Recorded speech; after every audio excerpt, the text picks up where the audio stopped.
حضرت نوح علیہ السلام کا تذکرہ قرآن مجید میں 42 جگہ آیا ہے۔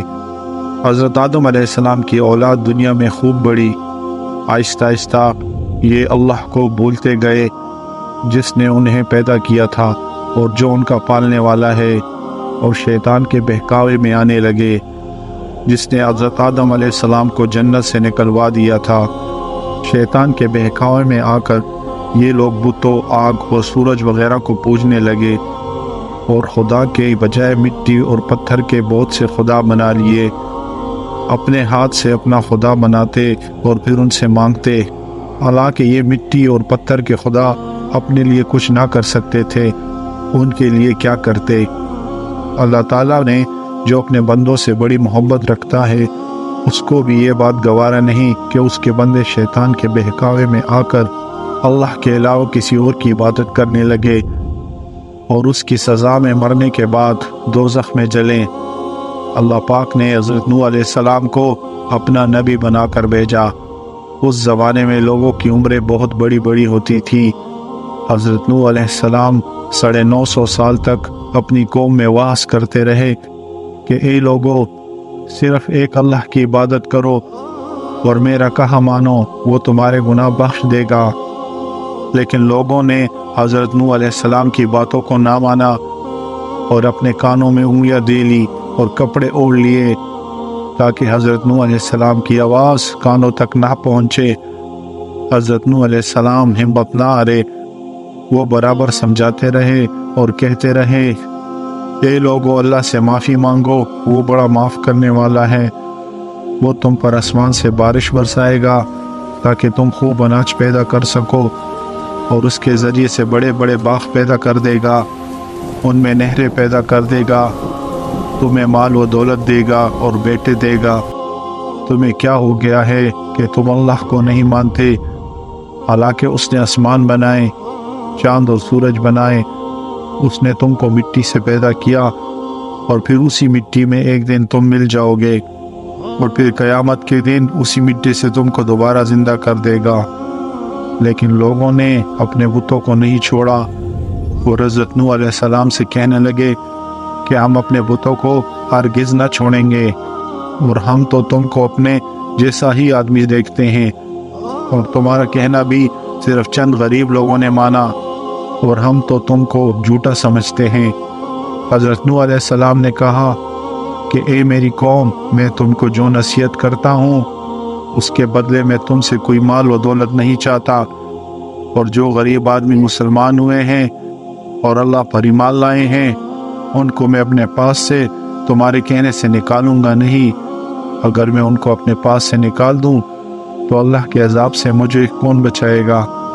اگر میں ایسا کروں گا تو بہت ناانصاف ہو جاؤں گا۔ ان کی قوم کے لوگوں نے کہا، اے نوح علیہ السلام، تم نے ہم سے جھگڑا بہت کر لیا، اگر تم سچے ہو تو جس عذاب سے تم ہم کو ڈراتے ہو وہ لے آؤ۔ حضرت نوح علیہ السلام نے کہا کہ جب اللہ پاک چاہیں گے تو عذاب لے آئیں گے۔ اللہ تعالیٰ نے حضرت نوح علیہ السلام کو وحی کے ذریعے سے پیغام پہنچایا کہ تمہاری قوم میں جو لوگ ایمان لا چکے ہیں ان کے علاوہ اور کوئی ایمان نہیں لائے گا، تم غم نہ کرو، ایک کشتی بناؤ۔ حضرت نوح علیہ السلام نے خدا کے حکم کے مطابق کشتی بنانا شروع کی، اور جب ان کی قوم کے سردار ان کے پاس سے گزرتے تو ان کو کشتی بناتے ہوئے دیکھتے تو ان کا مذاق اڑاتے۔ حضرت نوح علیہ السلام ان کے مذاق کے جواب میں کہتے کہ آج مذاق کر لو، کل جب تمہارے اوپر عذاب آئے گا تو اس وقت ہم تمہارا مذاق اڑائیں گے۔ آخر اللہ تعالیٰ کا عذاب اس کے وعدے کے مطابق آیا، زمین سے پانی نکلنا شروع ہوا اور آسمان سے بارش آنا شروع ہوئی۔ اللہ تعالیٰ نے حضرت نوح علیہ السلام کو حکم دیا کہ سب جانوروں کا ایک ایک جوڑا کشتی میں سوار کر لو، اور جو لوگ تمہارے اوپر ایمان لائے ہیں یعنی مسلمان ہو گئے ہیں ان کو سوار کر لو۔ حضرت نوح علیہ السلام نے اس کشتی میں سوار ہونے والوں سے کہا کہ اللہ تعالیٰ کا نام لے کر اس کشتی میں سوار ہو جاؤ کہ اس کا چلنا اور ٹھہرنا اسی کے ہاتھ میں ہے۔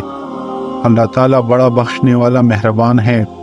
کشتی ان سب کو لے کر لہروں میں چلنے لگی، تو اس وقت حضرت نوح علیہ السلام نے اپنے بیٹے سے کہا، اے بیٹا ہمارے ساتھ سوار ہو جاؤ اور کافروں کے ساتھ مت ہو۔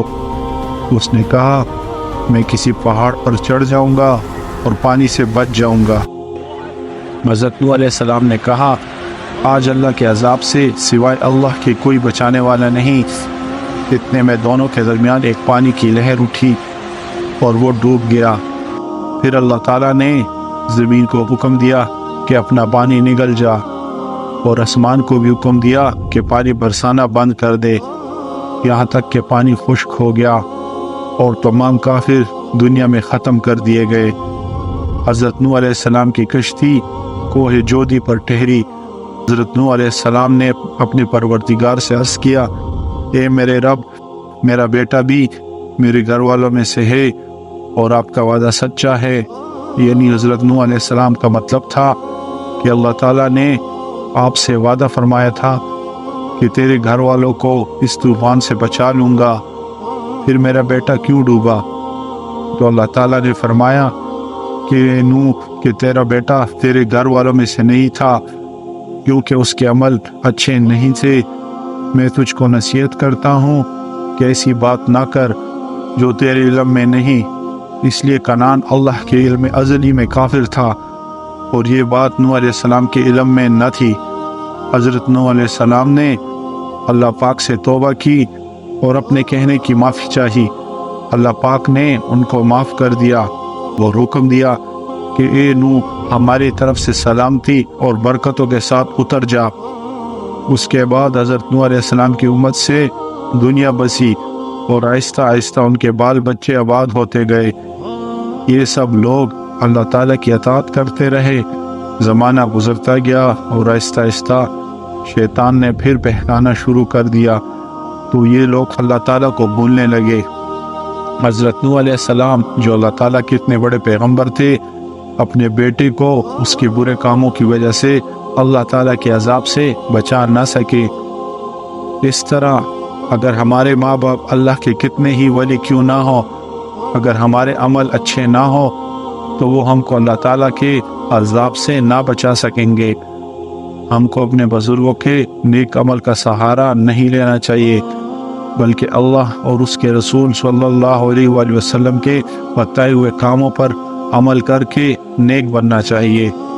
اسی وجہ سے اللہ تعالیٰ نے قرآن مجید میں کہا ہے، اگر تم ایک ذرہ برابر بھی نیکی کرو گے تو اس کا بدلہ ہم تم کو دیں گے، اور اگر ایک ذرہ برابر بھی برا عمل کرو گے تو وہ بھی تمہارے سامنے آ جائے گا۔ اللہ تعالیٰ ہمیں نیک عمل کرنے کی توفیق عطا فرمائے، آمین یا رب العالمین۔